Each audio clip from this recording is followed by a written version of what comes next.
আজ থেকে ফিরে আসি বিষয়ে 537 বছর আগে 1486 খ্রিস্টাব্দে 18 ফেব্রুয়ারি আস্তে নবদ্বীপের মাটি ধন্য করে, বঙ্গভূমির মাটি ধন্য করে, কলিকালকে ধন্য করে জন্ম নিলেন আমার গৌরহরি। আপনারা এখানে যারা বসে আছেন আমার জ্ঞানীগুণী বাবা মা, ছোট করে বাবা, আশা করবো আপনারা অনেকেই নবদ্বীপে গেছেন। কে গেছেন তো বাবা? একটু কারা একটু রেসপন্স, একটু হাত তুলুন সবাই। কারা কারা? ও বাবা, এতগুলো মানুষ! নিতাই হরি হরি বল, হরি বল। যাই হোক, খুব আনন্দের কথা যে আপনারা যারা নবদ্বীপে গেছেন নিশ্চয়ই দেখেছেন 9টা দ্বীপ নিয়ে নবদ্বীপ। অন্ত, সীমান্ত, মধ্য, গোদ্রুম, কোল, ঋতু, জন্নু, মদদ্রুম আর রুদ্র। খুব মন দিয়ে শুনবেন, আস্তে আস্তে। ঠিক আছে, যারা গেছেন ভালো কথা, যারা যাননি আমি বলবো। অন্ত, সীমান্ত, মধ্য, গোদ্রুম, কোল, ঋতু, জন্নু, মদদ্রুম আর রুদ্র, এই 9টা দ্বীপ। আপনারা নিশ্চয়ই জানেন নবদ্বীপে এত জায়গা থাকতে আমার নদিয়ার নিমাই নবদ্বীপে কেন আসলো? কে? সারা ওয়েস্ট বেঙ্গলে আর কোন ডিস্ট্রিক্ট ছিল না?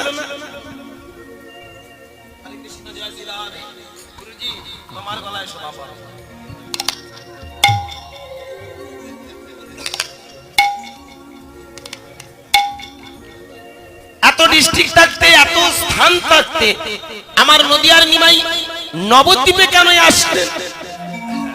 ছোট করে বলবো আজকে এই নবদ্বীপের জন্ম বৃত্তান্ত, নবদ্বীপটা কিভাবে সৃষ্টি হয়েছে আপনারা জানেন, তবু ছোট করে হালকা টাচ। এক সময় ভগবান কৃষ্ণের চিরপীড়া হয়েছে। আমরা এই যে পৃথিবীতে জন্মেছি মনুষ্য আকারে বাবা, আমাদের দেহটা হলো পঞ্চভূতের দেহ।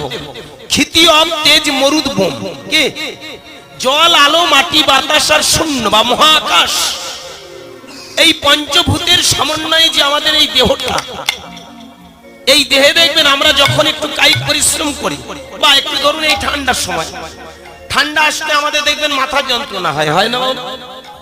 আপনি একটু প্রচন্ড রোদ্দুরে গেলেন, সেখান থেকে ফিরে আসার সময় দেখবেন মাথা যন্ত্রণা হয়। আপনি অতিরিক্ত যদি চিন্তা ভাবনা করেন সেখানেও দেখবেন মাথার যন্ত্রণা হচ্ছে। যাই হোক, আমার ভগবান কৃষ্ণের আজকে চিরপীড়া। এমতো সময় দেবর্ষি নারদ সেইখানে হাজির। হাতে আছে বিনা যন্ত্র, মুখে আছে কৃষ্ণ নাম, নয়নে আছে ধারা। ভালো করে ভেবে দেখবেন, কৃষ্ণ নামের সঙ্গে যদি ধারা না বইতে থাকে সে হরি নামে ফল ফলে না গো। আজকের বর্তমান দিনে আমরা হরিনাম করি ঠিক কথা, হরিনাম শুনি ঠিক কথা, নামের মতো নাম করি, বলার মতো বলি, আর বলি না বলে তাই কিন্তু আর ফল ফলে। এক কৃষ্ণ নামে যত পাপ করে, পাপীর সাধ্য নেই তত পাপ করে। কে? একবার কৃষ্ণ নামে যতটা পাপ দূর হয়ে যায়, একটা পাপী হয়ে তত পাপ করতে পারে। কিন্তু নেক্সট কথাটা যে আমরা বলি না, হেন কৃষ্ণ নাম যদি লহ বহুবার, দেতে না হয় তোমার প্রেমের বিস্তার।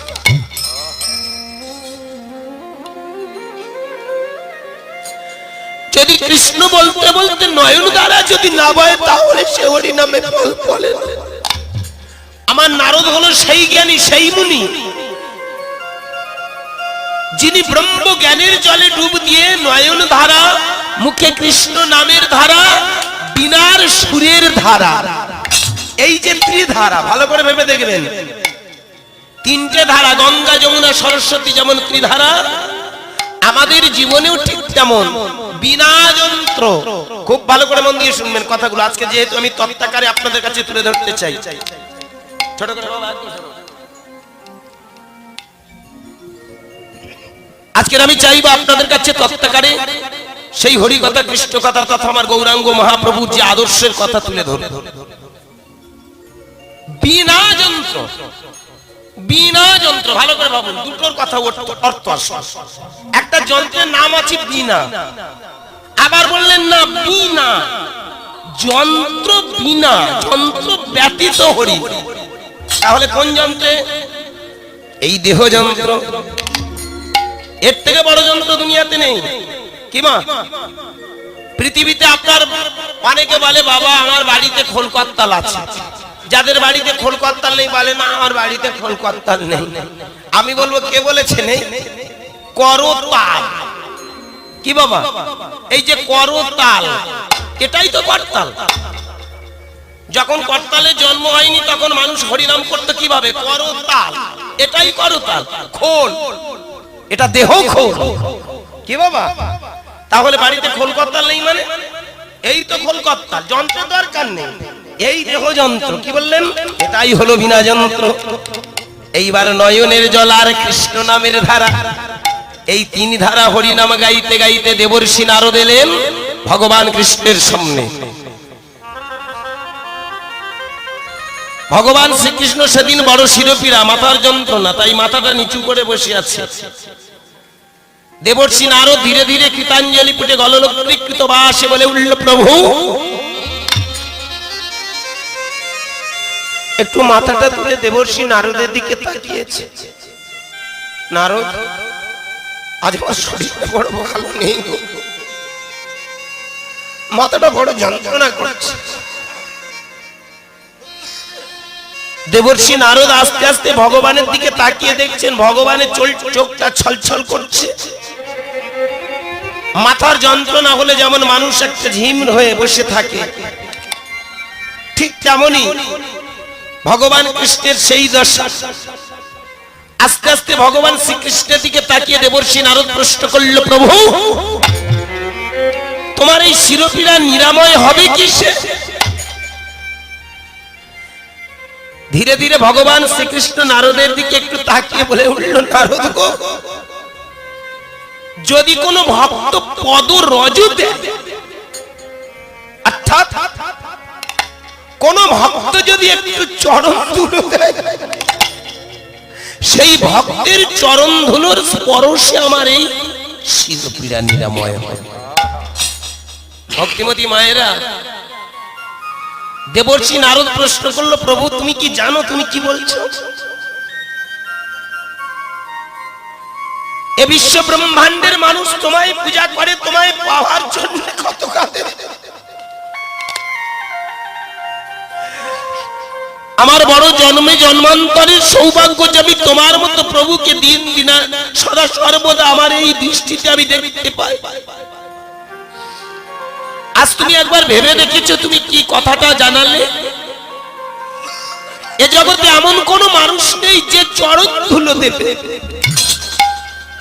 দেবর্ষি নারদের দিকে তাকিয়ে ভগবান কৃষ্ণ বললেন, কে বলেছে? আছি গো আছি, কেউ না কেউ আছে। তুমি একটু স্বর্গ মর্ত পাতাল ত্রিভুবনে ঘুরে এসে পেলে পেলে পারো। ভগবান শ্রীকৃষ্ণের কথাটা শুনে দেবর্ষি নারদ শ্রীপাদ পদ্মে প্রণাম করে, ছোট করে বলি, এগুলো আপনারা জানেন শুনেছেন বারবার, তবু হালকাটা শ্রীপাদ পদ্মে প্রণামটা সেরে আস্তে আস্তে বেরিয়ে পড়ল। প্রথমেই গেল ব্রহ্মার কাছে। সৃষ্টিপতি ব্রহ্মা দেবর্ষি নারদের দিকে তাকিয়ে বললে, কিবা হেতু আগমন? দেবর্ষি নারদ বলে উঠল, প্রভু ভগবান বৃন্দাবন ছেড়ে গিয়েছিল মথুরায়, মথুরা থেকে ওখানে এখন চলে গেছেন দ্বারকাতে, এখন উনি দ্বারকাধীশ। তাই আমি দ্বারকাতে গিয়ে দেখলাম ভগবানের বড় শিরোপীড়া, দয়া করে একটু চরণধুলি দেবেন। সৃষ্টিপতি ব্রহ্মা কাঁদতে কাঁদতে বলল, না এ তুমি কি কথা শোনালে?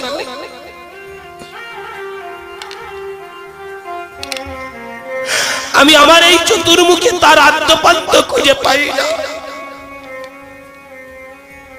আমি নয়ন জলে ভোগ ভাসিয়ে ডেকেও তার কোনোদিন কোনো আমি ফুল কিনারা খুঁজে পাইনি। আর আমার মতো পাষণ্ডী আমি কিনা দেব? না না না না নারদ, আমার একটু তোমার একটু ভুল হচ্ছে, আর আমারও ভুল হবে গো, না পারবো। তবে এক কাজ করতে পারো, আমার থেকেও তো আর একজন বেশি মাথার মানুষ আছেন, সে হলো পঞ্চানন। 5টি আনন যার, তার নাম পঞ্চানন। কি বাবা? আনন মানে মুখ। তুমি একবার সেখানে চলে যেতে পারো। তাড়াতাড়ি দেবর্ষি নারদ ওখান থেকে চলে গেলেন ভোলানাথের কাছে। ভোলানাথের কাছে গিয়ে যখন সমস্ত কথা ব্যক্ত করা, ভোলানাথ বলে উঠল, শোনো শোনো নারদ, যে কথাটা তুমি আমাকে জানালে এই কথাটা কোনোদিন কাউকে বলো না, তাহলে তুমি বড় বিতাড়িত হবে, তোমাকে সবাই আঘাত করবে। কিন্তু ভগবান জামাই বলেছে কেউ না কেউ আছে। ধীরে ধীরে আবার সেই ভোলানাথ আস্তে আস্তে ভোলানাথের কাছ থেকে দেবর্ষি নারদ আস্তে আস্তে চলে গেলেন। চন্দ্র সূর্য বরুণ আদি সমস্ত দেব দেবতা সবার কাছে যাওয়ার পরে সবার কাছে থেকে বিতাড়িত, সবার কাছে থেকে ঘৃণার পাত্র হয়ে আস্তে আস্তে ম্লান বদনে বিষণ্ণতা নিয়ে ধীরে ধীরে এগিয়ে এগিয়ে এসে শেষবারে একটা মনে পড়ে গেল, একটা জায়গায় ঘুরে গেলে হতো না। শুনেছি বৃন্দাবনের নাকি ওই সখীরা ওনাকে বড় ভালোবাসে, আরো ভালো ভালো আরো বেশি ভালোবাসে শ্রীমতী রাধারানী। একবার ঘুরে যাই। দেবর্ষি নারদ এলেন বৃন্দাবনে, আর ওই বৃন্দাবনে আসা মাত্র দেখলো চারিদিকে নিস্তব্ধ, একটা ধ্বনি যেন প্রতিধ্বনিত হচ্ছে না না।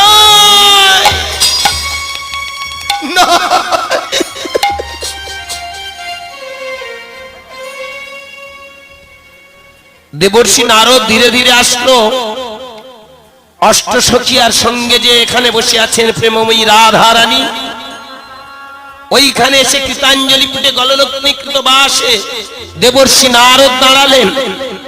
আর নারদকে দেখা মাত্র প্রেমময়ী রাধারানী জিজ্ঞাসা করলেন, নারদ তোমার চোখ দুটো এমন করে ছলছল করছে কেন?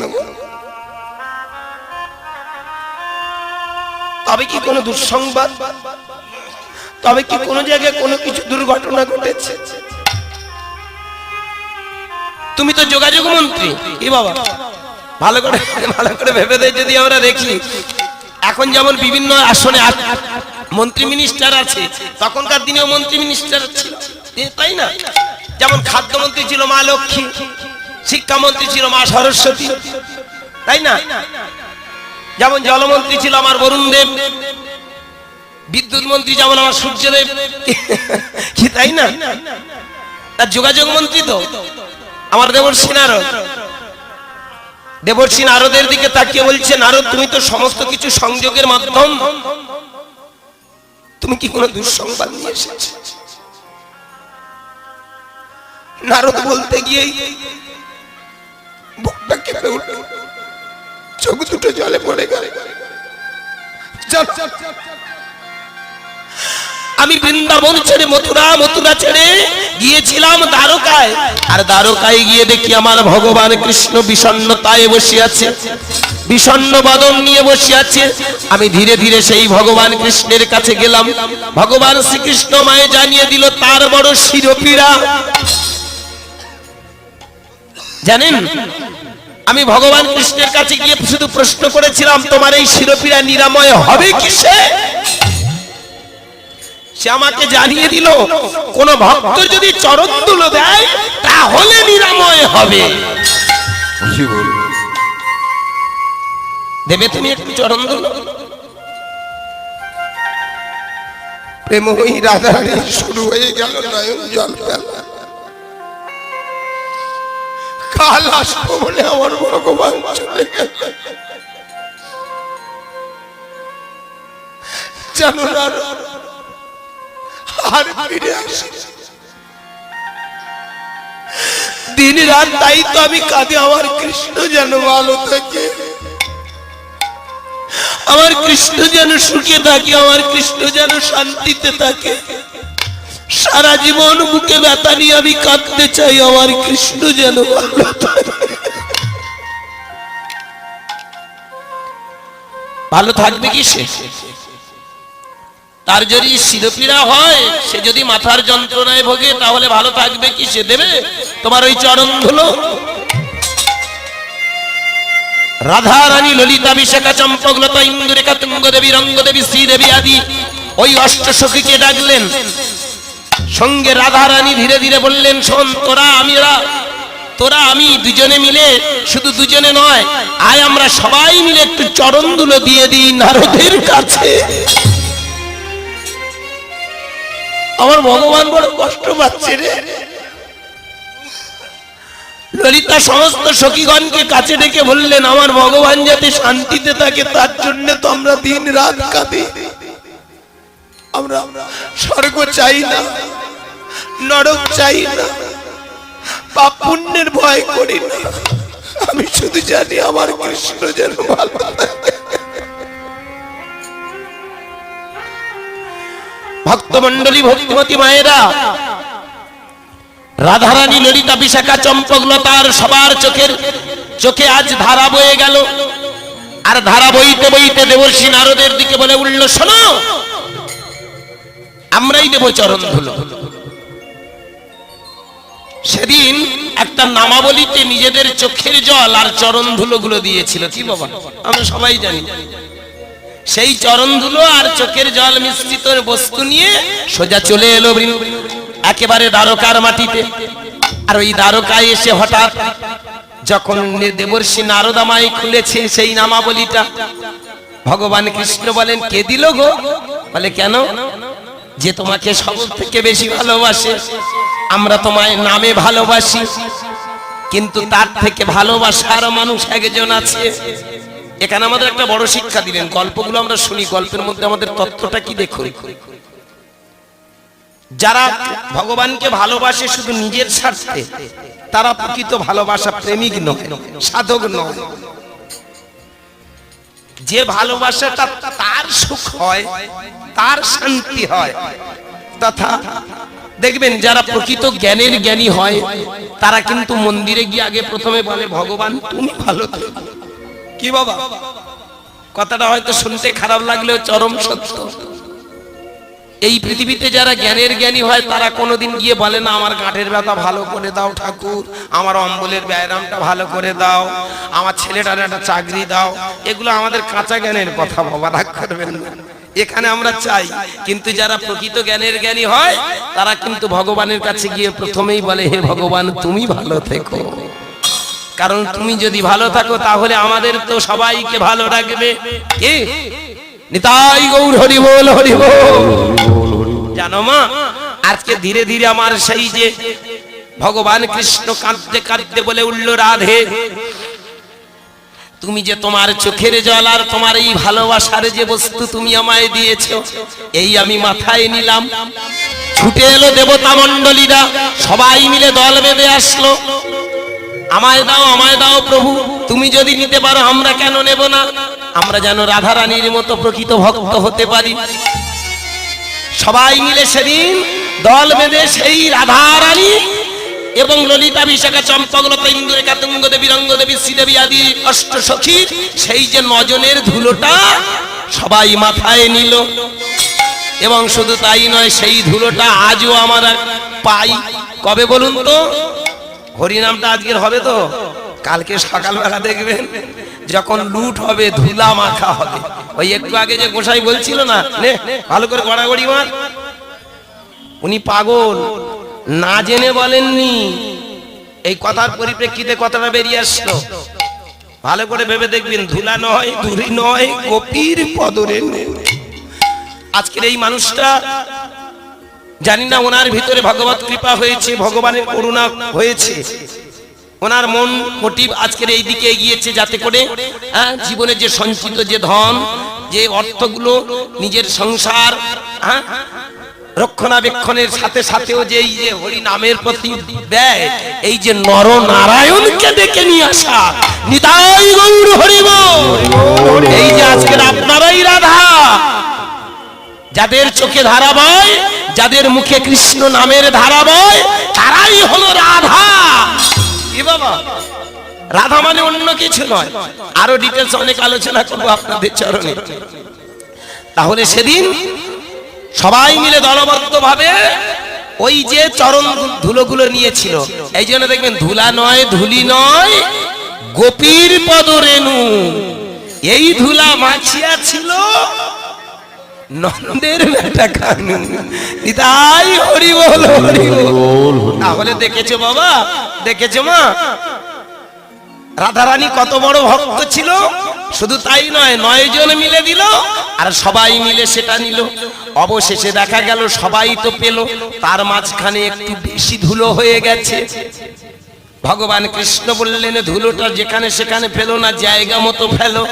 কি আমরা যে খাবার খাই, খাবারের যে যে খোলাগুলো, হ্যাঁ গায়ের যে খোলাটা গুলো মাঝে মধ্যে বলি না জায়গা মতো ফেলবি, মানে যেটা ডাস্টবিন আছে সেখানে গিয়ে ফেলি। তাহলে প্রত্যেকটা জিনিসের একটা তো স্থানকাল জায়গা আছে। ভগবান কৃষ্ণ বললেন এ ধুলাটা যেখানে সেখানে ফেলবি না, গঙ্গার যমুনার সঙ্গম স্থলে ফেল। দেবর্ষি নারদ সেই গঙ্গা যমুনার সঙ্গম স্থলে ফেলে দিল। সেই ধুলা থেকে আস্তে আস্তে 9টা পদ্মের মতো স্থান তৈরি হলো। সেই 9টা স্থানের নাম হলো নবদ্বীপ। নিতাই হরি হরি বল হরি বল। ভালো করে ভেবে দেখুন, সেই নবদ্বীপে আমরা যখন যাই কি বাবা, ওই 9টা দেখতে পাই, অন্ত সীমন্ত মধ্য গোদ্রুম কোল ঋতু জন্নু মদদ্রুম আর রুদ্র। এই 9টা দ্বীপ কেন যাওয়া হয়? আমরা নবদ্বীপে কেন যাব? ওইখানে গিয়ে যদি আমরা আস্তে আস্তে ওই 9টা দ্বীপ পরিক্রমা করি, আমাদের ভিতরে নবদা ভক্তির জন্ম হয়। যে নবদা ভক্তি সেবন কীর্তন শরণ পদ সেবন বন্দন অর্চন দাস্য সক্ষমা নিবেদন, যেটা অনেক কষ্ট করে মেলে।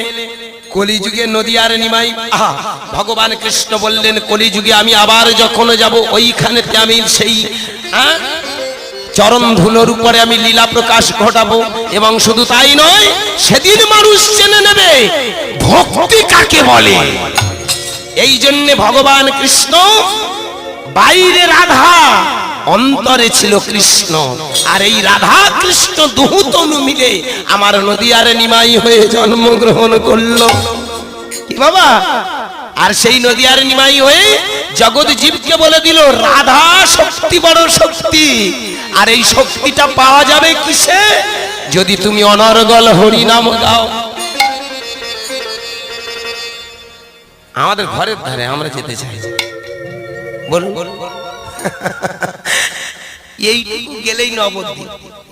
আমাদের যেন ঠ্যাঙে ব্যথা হয়, শরীরে কষ্ট হয়। আমেরিকা, চীন, জাপান, রাশিয়া, ব্রিটেন, ফ্রান্স, কি ওয়েস্টার্ন কান্ট্রি গুলো আচার খেয়ে লোক ছুটে আসছে। অভাব আছে ওদের টাকা, অর্থের অভাব আছে কি ওদের? আমাদের যদি কারো লাখখানে মানে লাখ দশেক বা লাখ কুড়ি বা 1 কোটি টাকা থাকে, আমাদের আর মাটিতে পা থাকে। কিন্তু যারা ওই লম্বা লম্বা দেহ মানুষগুলো এসেছে না বাইরের দেশ থেকে, ওদের 1 কোটি টাকা ওদের কাছে সব ধুলো, কিছু নয়। ওরা কত ডলার, কোটি কোটি, মানে কয়েক হাজার কোটি টাকার মালিক। কিন্তু দেখেছেন ওরা সবাই মিলে সেই নদীয়ারে নিমাইয়ের ধুলাতে লুটিয়ে পড়ে। অপরাধ নেবেন না, আমি পা দুটো জড়িয়ে ধরে বলবো আপনারা চেষ্টা করবেন একটু নবদ্বীপে যাবেন, একটু ধুলায় গড়াগড়ি খাবেন। কেন? তাতে আমাদের ভিতরে অহংকার দূর হয়, সাথে সাথে নবদা ভক্তির জন্ম হয়। শ্রবণ কীর্তন শরণ পদ সেবন বন্দন অর্চন দাস্য সক্ষমা নিবেদন। এই নবদা ভক্তি যখন এসে যায় তবেই কিন্তু মানব জীবন ধন্য হয়।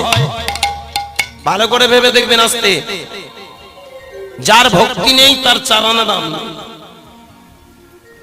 আপনি রাশি রাশি আস্তে ধরুন আপনি একটা অনুষ্ঠান করছেন, সেই অনুষ্ঠানে যদি আপনি রাশি রাশি জোগাড় করে এইবার বলেন যেন খায়, বাবা তোমাদের কোনো অভাব নেই, সব আমার জোগাড় আছে, আমি সব কিছু তোমাদের ঢেলে দেব, জানবেন সেই খাবার আলাদা খাবার। আর কোন মানুষ হয়তো আলু ভাতে জোগাড় করেছে, একটু ডাল ভাত জোগাড় করেছে, সে এসে যদি গলায় কাপড়টা দিয়ে বলে ওটা আমার তো কিছু নেই বাবা, এই ডাল ভাতটুকু জোগাড় করেছি খেয়ে দাও। দুটো সেবার মধ্যে কত পার্থক্য বলুন তো? একদিকে অহংকার, অপরদিকে ভক্তি। এই জন্য দেখবেন কলিযুগে এটা তো আর মারামারি লাঠালাঠির যুগ নয়, এই যুগটা হলো ভক্তির যুগ। তাই নদীয়ার নিমাই দুটো বাহু তুলে বললেন নয়ন জল ফেলে অনর্গল কৃষ্ণ নাম করো। 500 বছর আগে নবদ্বীপের মাটিতে নদিয়ার ছেলে ওইখানে জন্মগ্রহণ করে আমাদেরকে শেখালো রাধা ভক্তি। রাধারানী যেমন করে ভক্তি শ্রদ্ধা করে ভগবানকে ভালোবেসেছিল, আমাদের ভিতরেও যেদিন শুদ্ধ প্রেম ভক্তি জন্মাবে সেদিন আমরা আস্তে আস্তে জানতে পারবো আমরা কারা।